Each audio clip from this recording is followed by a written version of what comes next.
c'est la question de le souci de la justice de Dieu.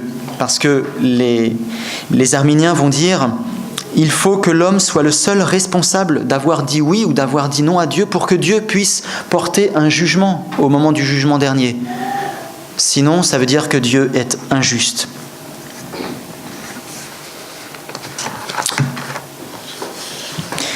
Alors, pour récapituler ces deux positions, la position calviniste, pour les calvinistes, Dieu décide, Dieu choisit, il élit, il sait à l'avance qui va être sauvé puisque c'est lui-même qui l'a décrété.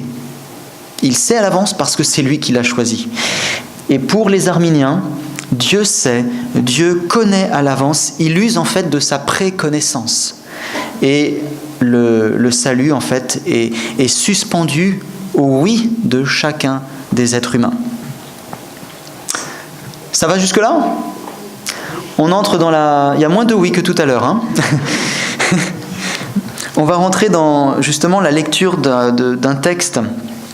Il y a 12 versets qui sont dans Éphésiens, chapitre 1. Le texte, je vais l'afficher là.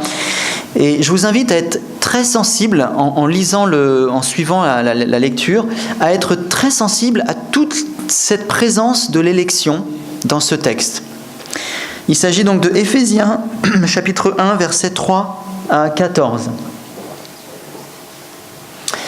Alors j'ai fait exprès que tout tienne sur une même page, mais j'espère que vous arrivez à lire quand même. Sinon, vous suivez aussi avec votre Bible. Hein. Je vais lire lentement.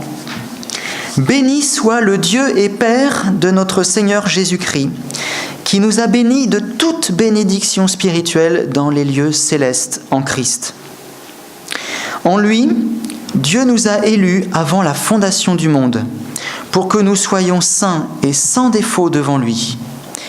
Dans son amour, il nous a prédestinés par Jésus-Christ à être adoptés selon le dessein bienveillant de sa volonté, pour célébrer la gloire de sa grâce qu'il nous a accordée en son bien-aimé. En lui, donc en Christ toujours, nous avons la rédemption par son sang, le pardon des péchés selon la richesse de sa grâce, que Dieu a répandu abondamment sur nous en toute sagesse et intelligence. Il nous a fait connaître le mystère de sa volonté, le dessein bienveillant qu'il s'était proposé en lui pour l'exécuter quand les temps seraient accomplis, à savoir réunir sous un seul chef, le Christ, tout ce qui est dans les cieux et ce qui est sur la terre. En lui, nous avons aussi été mis à part, prédestinés selon le plan de celui qui opère tout, selon le conseil, selon la décision de sa volonté, afin que nous servions à célébrer sa gloire, nous qui d'avance avons espéré en Christ. En lui, vous aussi, après avoir entendu la parole de la vérité, l'évangile de votre salut, en lui, vous avez cru et vous avez été scellés du Saint-Esprit qui avait été promis et qui constitue le gage de notre héritage, en vue de la rédemption de ceux que Dieu s'est acquis pour célébrer sa gloire. Je fais quelques petites remarques sur ce passage. Paul déclare, et vous comprendrez, j'aurai une remarque, une lecture calviniste de ce passage, mais Paul déclare ici que les croyants, nous les croyants, nous avons été élus avant la fondation du monde, au verset 4. Et il nous a prédestinés.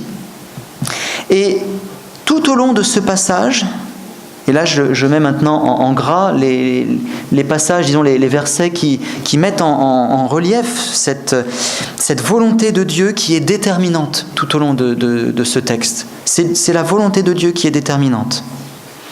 Dieu ne nous a pas choisis parce que nous agissions de telle ou telle manière. Il ne nous a pas choisis parce que justement nous étions saints, ou parce que nous étions sans défaut, ou parce que nous étions blancs, ou parce que nous étions chinois, ou parce que nous étions je ne sais quoi. Il nous a choisis pour que nous soyons saints, pour que nous soyons sans défaut. On n'a pas été choisis pour parce que nous étions saints, mais pour que nous soyons saints.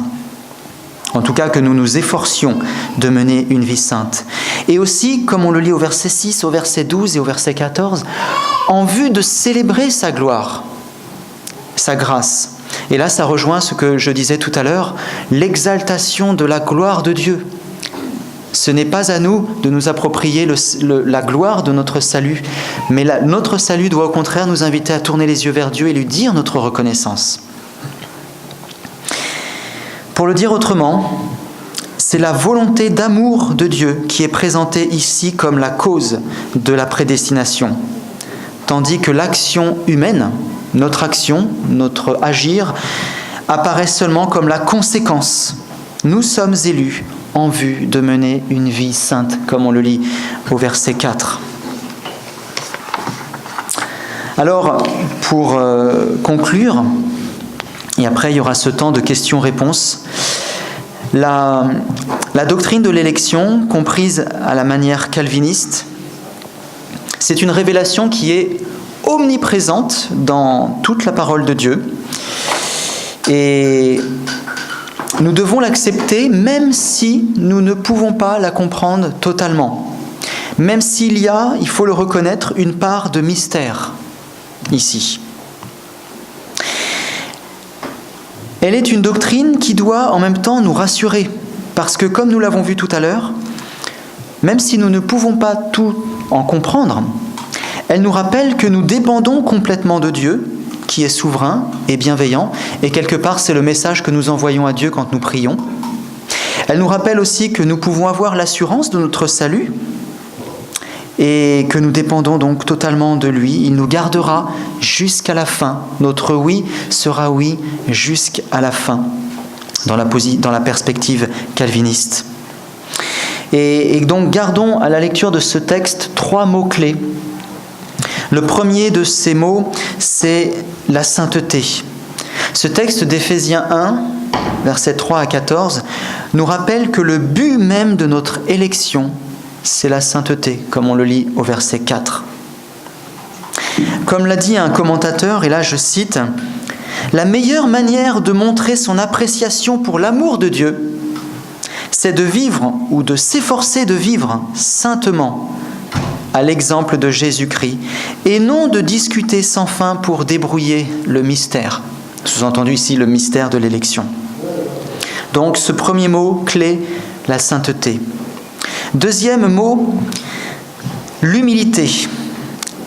La doctrine de l'élection, alors en particulier quand on se positionne à la manière calviniste, elle ne laisse aucune place au mérite. Au contraire, bien au contraire. Elle nous pousse à l'humilité de manière à replacer toute la gloire de notre salut sur Dieu, vers Dieu, et non pas sur nous-mêmes. Ce n'est pas afin que l'un d'entre vous puisse se glorifier, non, au contraire. C'est pour rendre gloire à Dieu.